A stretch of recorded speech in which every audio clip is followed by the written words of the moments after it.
one of the more frequent questions that I get is from people wanting to know about using vinegar or baking soda or various other types of agents that they've heard on the internet are great for, getting rid of mold. And unfortunately, most of them, the non-surfactant ones, do not work. Hello, everyone, and welcome back to your Indoor Air podcast, to Change the Air Foundation interview. My name is Kendra Seymour, and today we are picking up with part 2 of our conversation with John Banta. Thank you, John, for coming back. There was so much more I wanted to ask you and talk about, so I really appreciate it. Oh, happy to do it. Now, for a refresher for our listeners, part 1 was filled with so much great content on effective cleaning practices that we ran out of time. But if you haven't listened to it yet, John did a really great job of explaining how many of us really aren't cleaning effectively. We think we are, but we aren't. And some of our cleaning methods end up just, redistributing particles and everything around our environment, or we're covering them up with, fragrances or odors or things like that. At the end of the day, he shared that effective cleaning is really all about removal and not killing. And that can be done by using, a sealed HEPA vacuum, strategic use of a microfiber cloths, and 1 quart of water combined with 5 drops of unscented and non-toxic dish soap in a spray bottle. It's really that simple.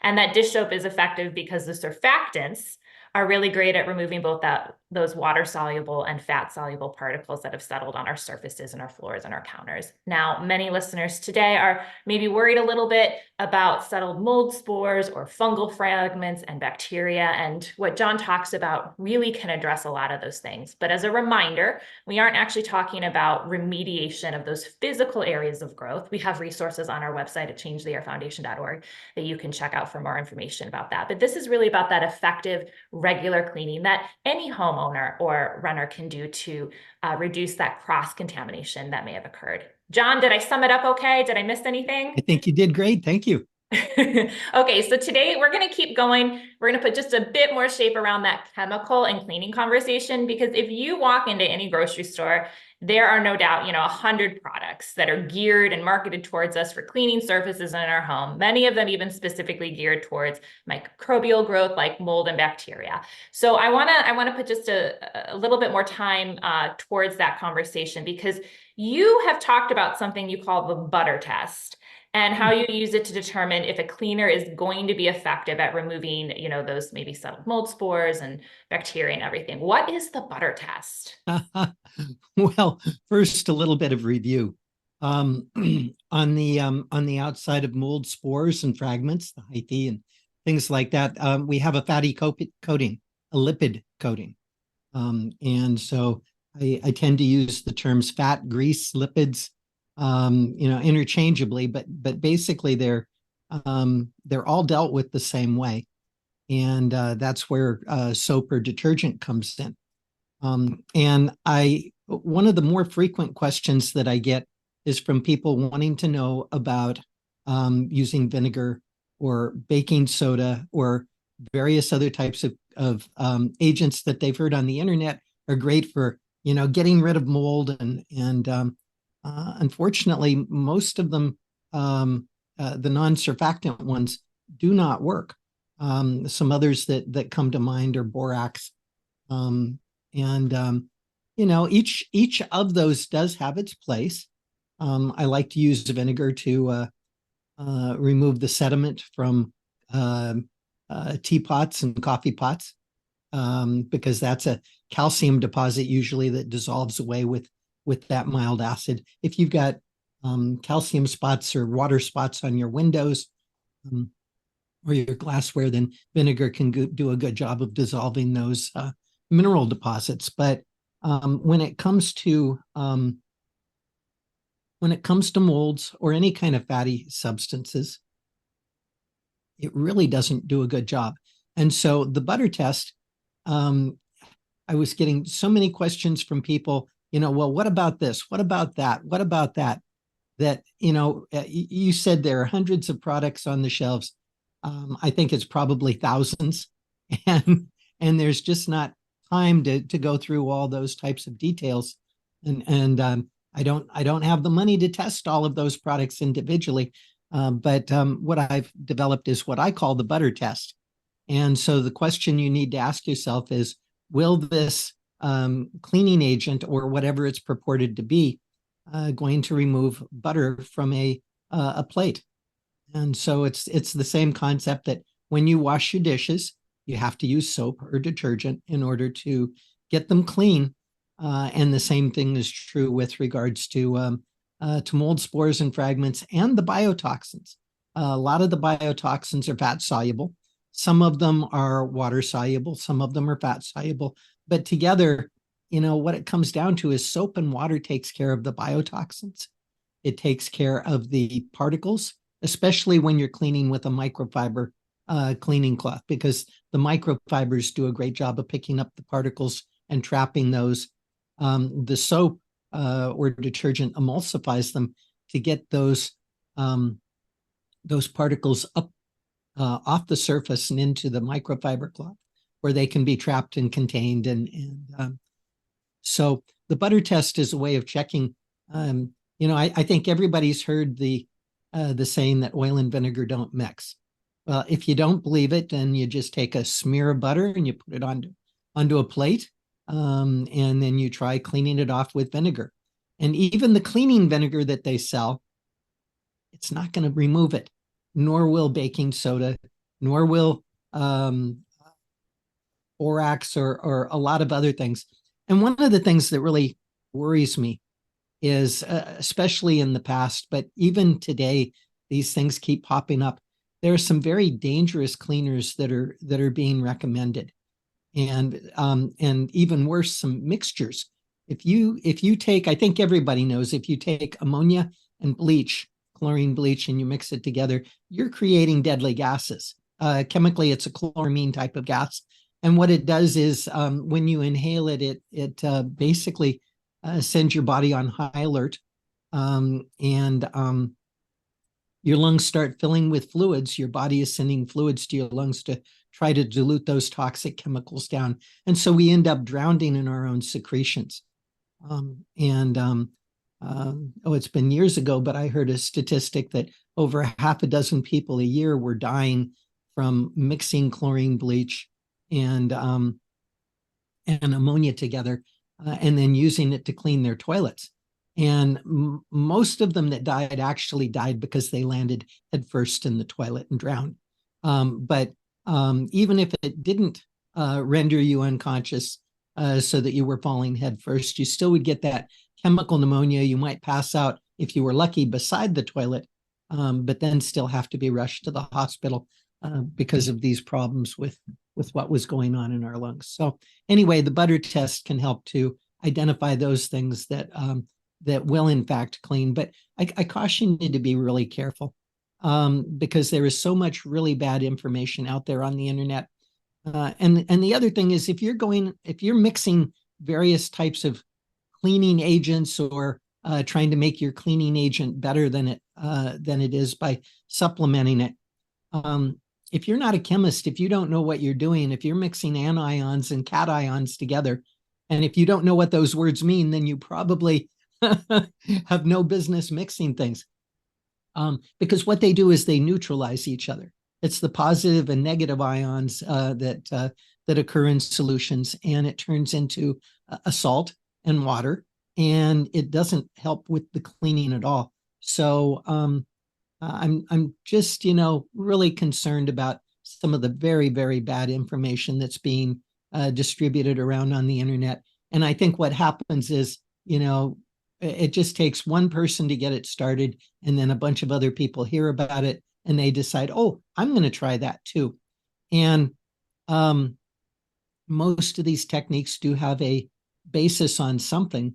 A lot of them come from the feedlot industry, where the idea wasn't to actually get the biotoxins out of the grain, but just reduce them to a point where you weren't killing off the cattle before they could be slaughtered and sent to market, so that we'd be able to eat them, and the toxins that they had concentrated in their flesh. So I think that people think it's too simple, and it's just not too simple. It's just right. So Yeah. So I'm a real fan of following the research of the clean room industries. They have spent millions of dollars doing research into what's going to be the ideal way to go about cleaning up particles. Because if you have particles in a clean room, you end up ruining the manufacturing of the pharmaceuticals that you're trying to make or the electronics that you're trying to make. And basically, they do a very good job of studying this. They figured out that killing molds or bacteria really doesn't help them with the process of cleaning up those particles. Now, one major difference between us and them is that they can't have any kind of particle.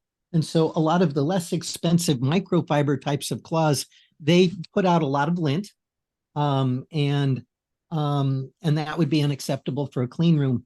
However, they do just as good of a job of picking up the particles as the specialty microfiber cloths used in the clean room industry. And if you leave a little bit of lint behind, no big deal, as long as you're picking up those biotoxins, the spores, the fragments, and whatever else is in the mix.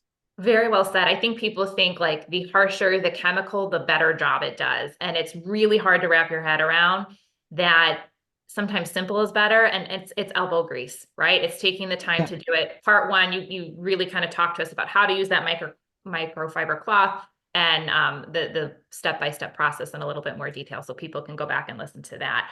Yeah. That I do one other thing before you go on. I think it's really important for us all to realize that people with mold sensitivities very frequently have chemical sensitivities at the same time.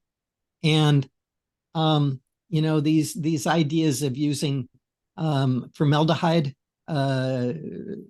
mixed with other types of chemicals to create fumigant gases to kill the mold, it just, now you're treating your home with something that's going to make it a whole lot worse, and possibly render it uninhabitable by someone with the sensitivities, and it's just not necessary. Yeah, that those unintended consequences, like there are a number of people out there who I'm sure are like, oh, I've been there.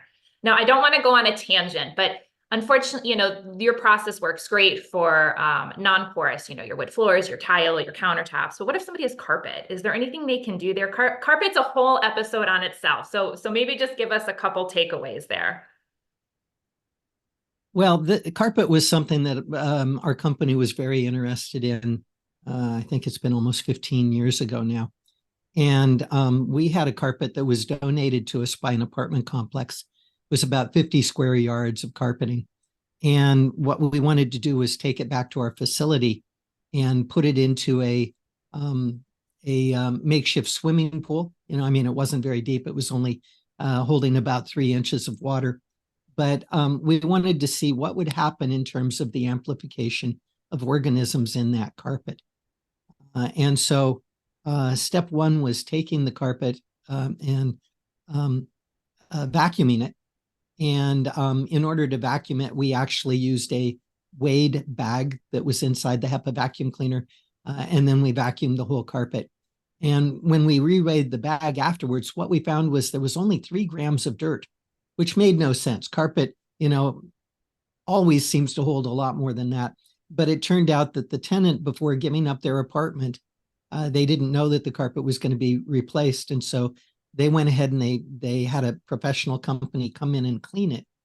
And what that told us was that the cleaning process that was used actually did a very good job. Now, step one of the cleaning process should always be to HEPA vacuum. We want to use a true HEPA vacuum cleaner because it doesn't put particles back up into the air that just get shot out through the exhaust and float around and settle back down again. But another very important reason for that is to get as much of the dirt and materials that will lift out of the carpet out by dry vacuuming. As soon as you start adding water, you make mud. And mud is a lot harder to clean up than the dry dust that's gotten into the carpet. But in any case, we found 3 grams left in this 50 square yards of carpet, which is an incredibly small amount. But then we rolled up the carpet, packaged it up to get it back to our warehouse facility. We did the same thing with the pad underneath. And what we found when we rolled up that pad was there was a whole bunch of dirt on the floor underneath the pad. And so we got out the HEPA vacuum cleaner, put another Wade bag in it, vacuumed it, and the same area that had 3 grams on top had 3 pounds underneath it. So there's what? There's 30 grams to an ounce, 18 ounces to a pound, or 16 ounces to a pound. And we had 3 pounds of that. That's a lot of dirt. So anyway, we collected that as well and set it aside and started talking with different organizations. And one that we talked to was the carpet and rug industry, which of course has a vested interest in people buying and using carpets and rugs. And we asked them about all that dirt under it and were assured that it was practically sterile. That it was basically the pad underneath the carpet that was starting to deteriorate and fall apart after 10 years. We knew it was a 10-year-old carpet because we had been told that by the owners of the apartment complex. But also when we pulled up the carpet and the pad, there was a date stamp on the pad. And so we could tell exactly when it had been manufactured. And it was very close to being 10 years. And so what they said was over 10 years, the pad will start to fall apart. And that's the dust from the carpet pad that's on the floor, practically sterile. Well, we've never been the type of people to believe everything that we're told, especially when it seems a little bit off base. And we did have, we still have a microbiologist on staff, Dr. Bonnie Passmore, has her PhD in biochemistry and physics, and has just been a wonderful resource for us. And I've learned so much from her over the years because she's just as interested in figuring it out as anybody. But anyway, we took the dust from on top. We took the dust from under it, under the pad and carpet, and gave it to Dr. Passmore. And she cultured it for both mold and for bacteria. And what we discovered with that dust was that the amount of mold and bacteria on top of the carpet were approximately the same kinds and quantities as the mold underneath in the dust underneath. So of course, on top, we only had 3 grams of dust, but it had, let's say, 100,000 colony forming units of mold in it per gram of dust. And then we had the 3 pounds underneath the carpet, which also had the same 100,000 per gram of dust. What that means is that the area under the carpet is a tremendous sink for holding the bacteria and the fungi that have filtered down through the carpet and gotten all the way down to the floor. And it can't get through the floor, but it just kind of sits there until, if too much water is used as a part of the carpet cleaning process and it gets down to that area underneath the pad, man, you can start things growing. So, by the way, in that study that we were doing, one of the things we wanted to do was test the assertion that had been made by EPA that basically you needed to start drying within 24 hours, but that if you could have the carpet dried within 48 hours, you wouldn't have a mold problem. And we wanted to apply that same thing to bacteria because, we know from the literature that when you have enough water for mold to grow, there are bacteria that will start to grow too. And some of them, like actinomycetes, require very similar levels to what mold requires. Some types of bacteria require a whole lot more, but not all of them. And so anyway, this was a good demonstration that that carpet really does hold problems and makes it very difficult. Now, wall-to-wall carpet is my personal bugaboo. And that's because, it's stretched out, it's attached to tack strips around the perimeter. And basically it's not easy to remove it, to clean it, and then put it back again. I much prefer area rugs, which can be HEPA vacuumed. You can flip them over, do both sides of them. And you can just repeatedly vacuum them until you get a truly clean carpet. If it still has appearance problems, that's when you would submit it for liquid cleaning. And of course, with area rugs, they can do what's known as a submersion cleaning. They can put it literally under the cleaning solution in a great big tray. I mean, they've got these trays that are like 12 by 15 feet that they can put a very large area rug into, or they can do smaller ones as well. But when you submerge clean the area rugs, if they don't have dyes that have set, what'll oftentimes happen if you just use one of the carpet cleaners where you go in and clean the top of it, like you would rent from the market or something like that, the dyes will bleed. And although we are interested in what does it take to, get rid of the mold, to get rid of the bacteria, if you ruin the item in the process of cleaning it, then that doesn't do you much good. So we want to know, what does it take to really restore something back to an acceptable condition? And so if you use a company that does submersion cleaning, then the dyes, as they come off the fibers, they go up into the water and they dilute down. And so if you've got a red area of carpet right next to a white area of carpet, you don't end up with this pink white area after the dyes have bled over into it. So that's a very effective way of cleaning area rugs. And, I mean, I know that carpet has its advantages, and one of them is that the floor, if you have hard surface floors, it can be hard, it can be cold. And so area rugs are one way to deal with that. And I'm going to confess, here's the other way you can deal with it. I'm wearing slippers to keep from being on that hard, cold floor. So slippers do a nice job too of protecting the feet. So I'm much happier with hard surface floors for people than carpeted ones. But area rugs can be cleaned. It's just you have to do a lot of it. And what I suggest is, when you first start vacuuming effectively for your area rugs, plan on spending half the day. It's going to take time. But go in with your HEPA vacuum cleaner and start vacuuming the carpet, the area rug. And do it for 5, 10, 15 minutes until you're pretty sure that you're not getting any more dirt off of it. And then empty it out, clean it up so that you can vacuum some more and tell how much more you've collected. And then go in and spend the same amount of time vacuuming it again. And in different directions, right? I'm sorry? And vacuum in different directions, Yeah, right? back and forth, up, forward and backwards, and on the diagonals, because the fibers will lay down and hide the dirt. But just vacuum them until you're sure you got it all, and then try vacuuming it again. And what you'll find is, no, you didn't even come close to getting it all. And you might end up having to vacuum it, 3, 4 times. I had one situation with a movie theater where they ended up having to do 7 rounds of vacuuming in order to actually get the carpet clean. And in that particular instance, they had just put in this brand new carpet about 2 months before, and there was so much dirt and things that had accumulated in it. And a lot of that had been a mold problem that had been discovered.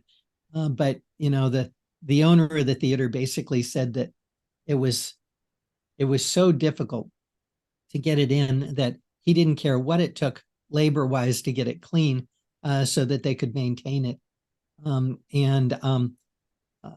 Basically, in order to install it, they had to unbolt every seat.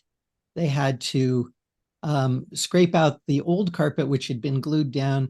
They had to insert or place the new carpet in place, but that meant cutting holes for every single place where the hold down fasteners for the seats were.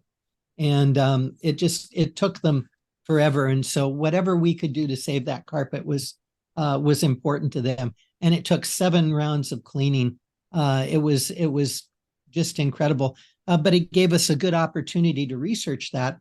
So what we did was we had the crew go in and vacuum it. And then it was left, they did that at the end of the day, was left to sit overnight without any shows going on in that theater. And then we would go in the first thing the next morning and we would test it to see how much dust and mold remained in the carpet. And then they would come back in and they would vacuum it again. And we did that every day for a week, 7 days. And that's how long it took to actually get it down to a point where we weren't finding significant amounts of dirt in John, it this is anymore. this is what I love about you is you don't just ask the question, you test and you find out what's really going on. And it's so Yeah, interesting because until we actually do the work to find out if our assumptions, our hypothesis is correct, it's just, conjecture. So yeah, if we have time, you did something similar with mattresses that we can talk to, but so sure. One thank more thing about the yeah. carpet. So we set the carpet up in the pool area. We flooded it. We had somebody there with it. The plan was to go for 72 hours and measure, what happened to that soaking wet carpet over that period of time from a bacteria and a fungal standpoint. We made it only to, well, at about 30 hours, it was smelling so bad, the office staff was starting to complain. And so we did have negative air pressure in our warehouse that was exhausting out through the vents on the roof, but we ended up setting up another ventilator to exhaust out into the back parking lot area. By the end of 36 hours, so 6 hours later, the office staff was still complaining about the odor that was coming into the building. The neighboring buildings were starting to complain. The office staff basically mutinied. They said they were going home until we got it taken care of. And so we ended up stopping the test at 36 hours and having to get it all out of there and bagged and disposed of. We extracted the funky water, and it was bad. Ran it down the sewer drain, and then bagged up the carpet and put it into the dumpster. And but we did have all the data that we had collected. We ended up with over, it was 540 billion bacteria that had developed. We started with one colony forming unit per cc of water. And by the time that we ended at 36 hours, 540 billion bacteria per cc of water. So just incredible how fast the bacteria can grow. And I think what that tells us is that this idea that, if you don't get to starting drying the carpet for 24 hours, you'll still be okay. Well, maybe that's true for mold, but not for bacteria. Bacteria, they finish their lag phase after about 6 hours of being wet, and then they go into their exponential growth phase, and they'll double every 20 minutes. It just, if 1, 2, 4, 8, 16, 32, 64, 128, and it isn't long before you're up to the millions and then the billions. Yeah, and I think I've previous home dealt with a pipe that had burst and the carpet had gotten wet, and they were fighting me like, "Oh, we don't replace the carpet. We'll replace the carpet pad, but not the actual carpet." And we ended up paying out of pocket just to take care of it all because we didn't want to risk it. And I'm glad my hunch was correct on that one. Wow, that I don't know if I'm fascinated or grossed out or equal parts both, but You're let's allowed to be both. You're allowed to be both. It's let's let's segue in because let's take this chemical conversation towards testing because you were one of the only people actually that I know that's really talking about something called inhibition. And that has to do when we're using certain, cleaning solutions or chemicals in our home. And it may in fact make some of our testing results not accurate. So talk to us about inhibition and what you're seeing there. Sure. So inhibition applies specifically to DNA testing. So MSQ, PCR, ERMI, HERTSMI, all of these are types of DNA testing based on a process that was developed by EPA about 20 years before called PCR. Now, most people have heard of PCR over the last few years because that's what's been used for analyzing for COVID-19 virus. The difference being with COVID-19, they're looking at the RNA for the virus, whereas what we're doing is looking for the DNA for the mold. And it's a wonderful technique that makes it much easier to figure out what kinds and quantities of molds you have for the 36 types of molds that were developed by EPA and run through their initial testing, which they repeated about 7 years ago. But what they did, they took 1,067 homes throughout the United States. collected dust from approximately 500 square foot areas of carpet. Oh, there's the carpet again. And then they had it analyzed using this DNA method, and came back with results that they published to let us know what types of levels we would expect to see for these different molds in normal types of buildings, as well as what would be present in abnormal or amplified buildings because of water damage. And so really great information that was developed. But as with any test method, there are limitations. You know, for example, if you're sampling for formaldehyde in the air, you've got to run the air through a drying compound first to remove moisture, because it will interfere with the analysis for the formaldehyde gas.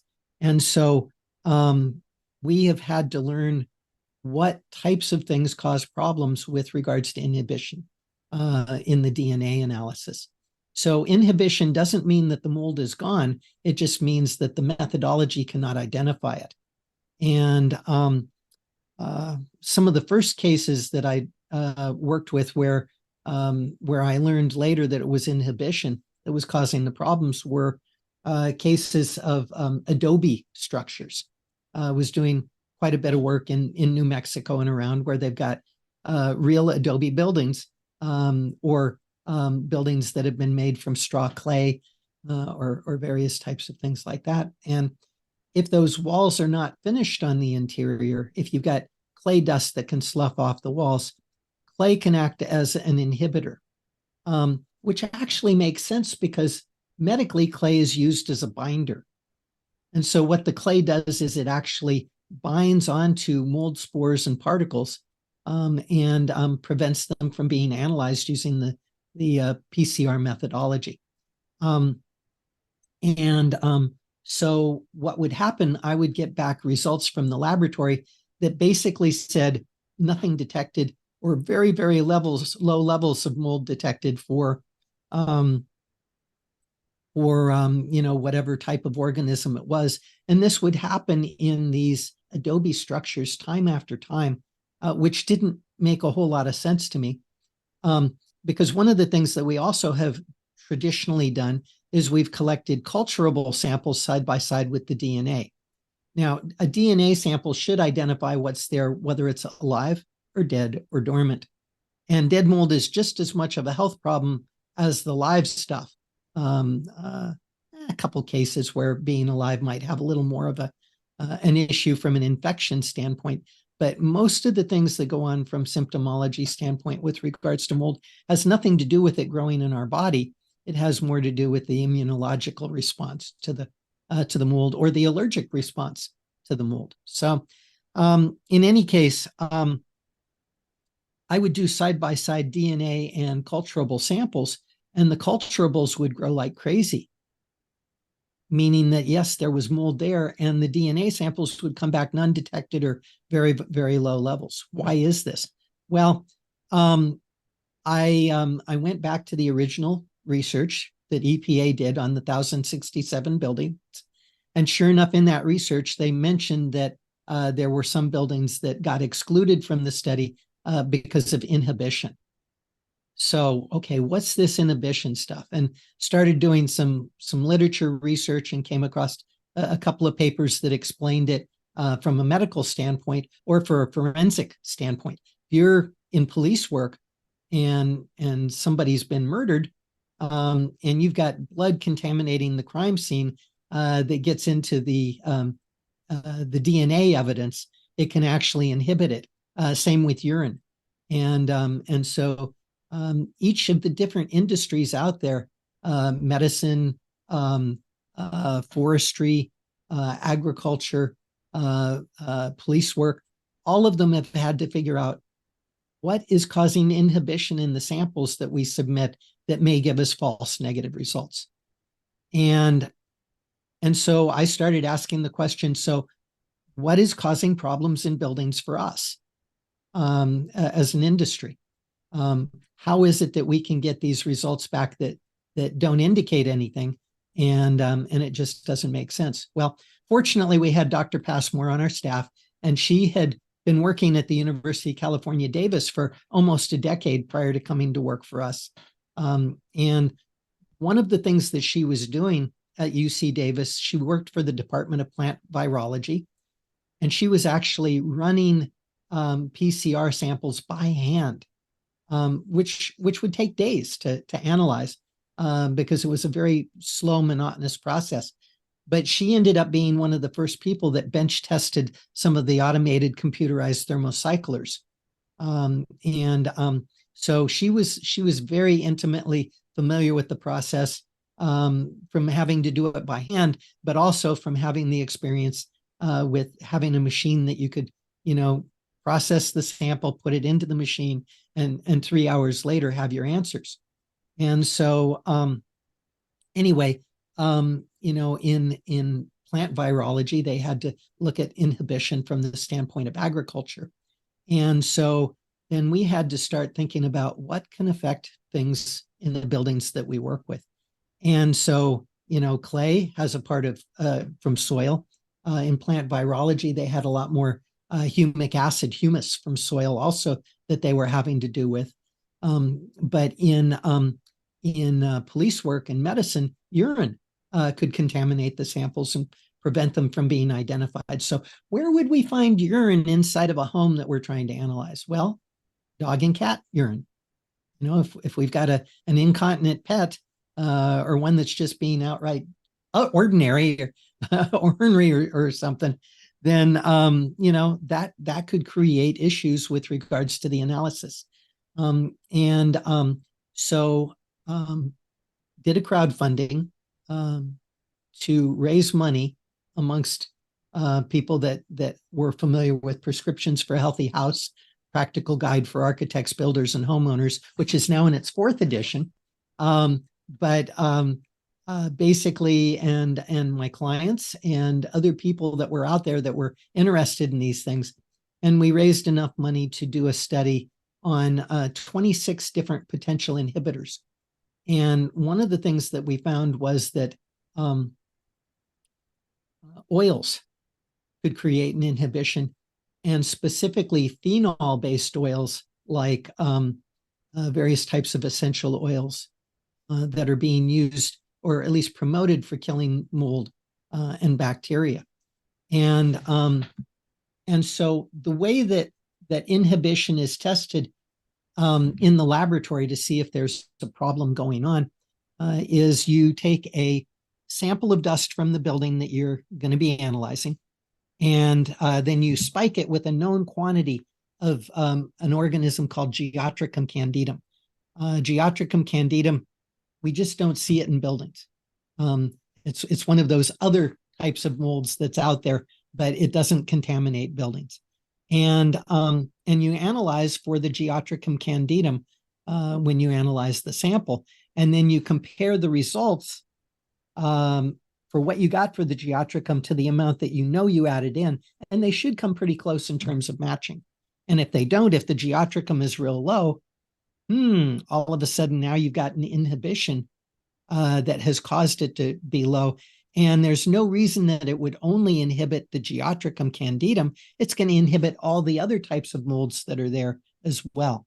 And so when we're lucky, we get a complete inhibition, which means that nothing grows, it's not growing, nothing amplifies, nothing shows up on the DNA samples. And then looking at the results, it's very easy because it's broken into group 2 and group 1 organisms. The group 1 organisms are the ones that are either related to dampness, humidity, or water damage, whereas the group 2 organisms are the normal outdoor ones that are coming in to the indoor environment all the time, and we expect to see them in indoor environments. So before we had figured out a lot about which substances were creating inhibitions, we discovered that some of the laboratories out there doing DNA analysis weren't doing the Geotrichum controls.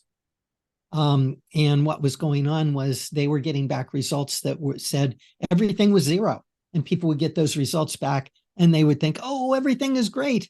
And it turned out that no, it wasn't great. It's just that the sample was inhibited and nobody was telling them that it was inhibited. And so anyway, we did this study. We looked at 26 different compounds that we could imagine commonly being spilled on the floor in buildings. We looked at things like milk, coffee, tea. We looked at olive oil. We looked at Epsom salts and just regular table salt and all kinds of things. But some of the things we also looked at, we looked at tea tree oil.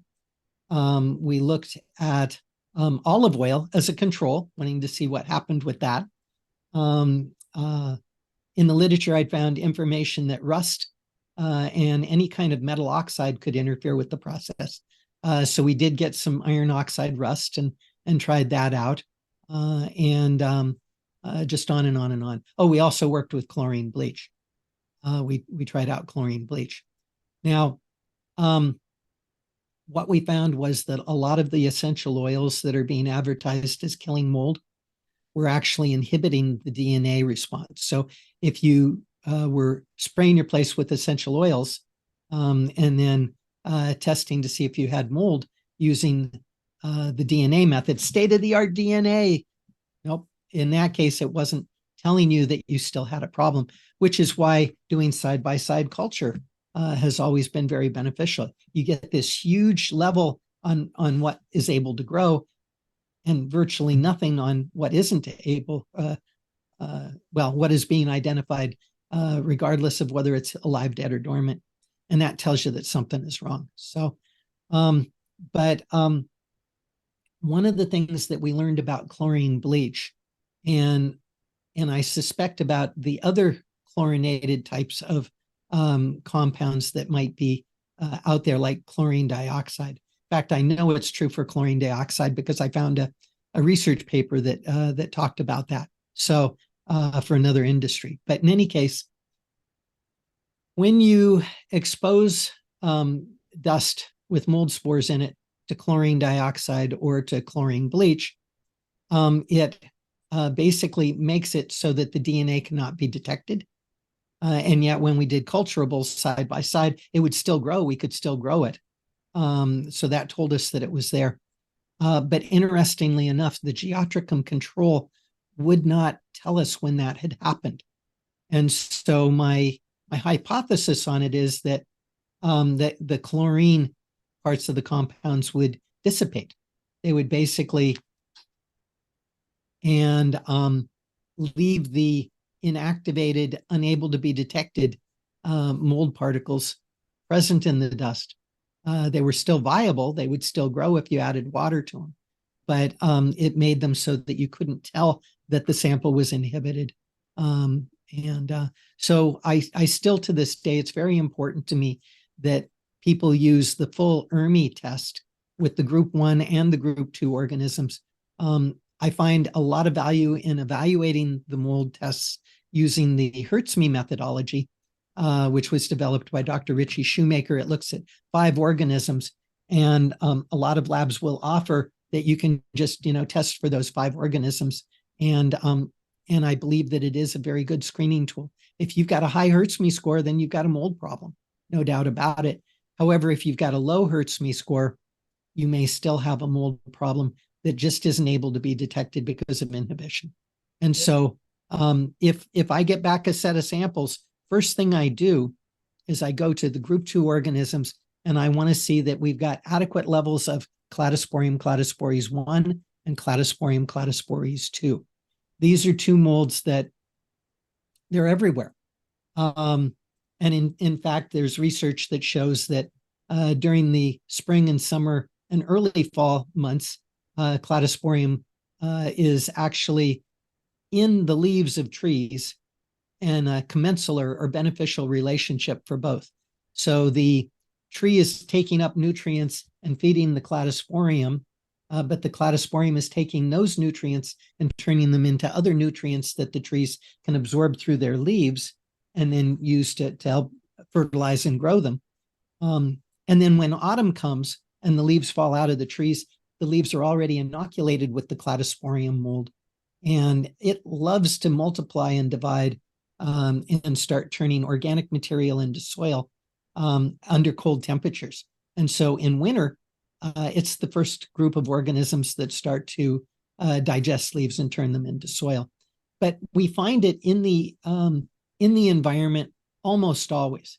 About the only time we do not find it in air samples is if there's snow on the ground or you're in a boat out in the middle of the ocean. But if you're on land somewhere, chances are you're going to have very good levels of cladosporium. And so I'm always looking at that on the results. And if I don't have adequate levels of cladosporium, cladospores 1 or 2 showing up, then I'm suspecting that we've got either a complete or partial inhibition that's creating an issue. And so that which shows up under those circumstances is likely to be on the low end. And of course, then you're guessing how much do I take that sample result and multiply it by in order to give me an idea of whether it really is a problem or not. Yeah, this is really, I think, important because if you're a homeowner and you're doing PCR testing, because a lot of homeowners will do that themselves, and you've been cleaning with essential oils or spraying or botanicals, your results may not be accurate. And I think it's just a good general reminder too that any testing has specific strengths and limitations, and it's how you do it and how it fits into a bigger part of a picture. And this is why it can be great to work with someone like John or another IEP who understands how all of these testing methods fit into really this bigger picture of what is going on in the home. Because I know the people want the fast solution. Tell me the one test I have to take or the one thing I need to do. And it's not that simple, unfortunately. But that doesn't mean it's not possible to navigate and get to the bottom, but it's the more you know. So, well, and for the longest time, there's been this statement going around that you don't have to test to know if you have a mold problem. And California Department of Health Services was saying that, except that they modified that statement somewhat to say that testing shouldn't be the first thing that you do to figure out if you have a mold problem. And yet people still end up quoting the old stuff that says that you don't need to test. Well, I would agree. If you've got, a patch of visible mold growing on that wall over there, you don't have to test it to know that you've got a mold problem. And so the more that you can do to ascertain those areas that have had water damage, that have stayed wet for a long enough period of time for mold to grow, the more you can focus your attention on specific areas that are likely to have issues. And so if you can see it, you got an issue. If you have an area that got wet and was likely wet for, a bunch of days or weeks, then you've probably got a mold issue. The thing is, the interior of wall cavities stays wetter longer than the exterior surfaces. Where we are, oftentimes it evaporates away.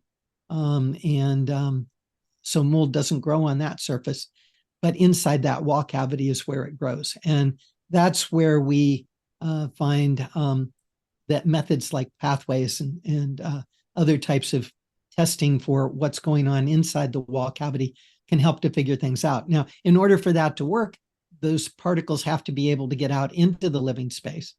And so if you've got a very tight wall cavity that's not leaking air, that it doesn't have a pathway out into the living space, then yeah, you're not going to be able to find those organisms that way either. So the traditional methodology is to go in and see what you see, smell what you smell. If you have a musty problem, then something's not only likely to be growing mold or bacteria, but it is actively growing. And if it disappears, if that odor disappears, that doesn't mean that the mold is gone. It just means that it's gone dormant because there's no water there causing it to continue with its growth. But whatever already grew, if you're finding elevated levels of it in the living space, either because you're hypersensitive to it and you're reactive, or because tests are telling you that it's there, then being able to figure out ways to track it down is real important. So, John, I can't believe, I can't believe it. We are actually out of time. And I know we didn't cover some of the stuff that we had wanted to, but you have a new book that's going to be coming out later in the year. Maybe the working title is what? Mold Remind controlled, Mold control. mold controlled, finding, fixing, and what else? Forget the last part of the title that I've been kicking around, but mold controlled. I think it's definitely going to be. Yeah, I'm nearing the completion of the writing process, getting more and more into the editing, and then have already retained the company that's going to make it look pretty. They're the same people that did prescriptions for a healthy house for us, and so they'll be doing the I don't know what they call it. In the old days, we called it typesetting, graphic design, maybe. Sure, Um, sure. and um, and I'm looking for an illustrator. I'm looking for somebody with talents where they can make things, draw line drawings that look real and can convey ideas. So um, it's getting closer. Very Well, excited. maybe when you get to that point and it's out, you can come back and we can wrap up our conversation because I loved that in this conversation, you explained some of the data and the science behind it. Because when you're faced with professionals or maybe you're in an online group and people are telling you this, and now you have some information, you're armed with some research to either confirm why that may be true, or at least the best to our knowledge right now, and why it's not. And so thank you so much for giving us such good insight into our home and those things, because I am definitely thinking about cleaning my home a little bit differently now because of the time together. So, and I'm actually excited to kind of jump in and clean. And this will air around the springtime. It'll be a perfect, spring cleaning to kick off your new routine. But John, thank All you so right. much for being here. If people want to get in touch with you, remind them how they can do that. So my author website, if they want to follow along and see how things are coming along with mold controlled, or they're interested in more information about prescriptions for a healthy house, it's just my name, johncbanta.com. And I do all my consulting work through RestCon Environmental, info at restconenviro.com. Wonderful. And we'll drop that in the show notes so it's easy to click for everyone. And if you're listening, thank you so much. If you found this interview helpful, do us a favor. Head on over to changetheairfoundation.org and sign up for our newsletter, because it really is the best way to get great information like this directly to your inbox. We'll see you next time. Thank you so much.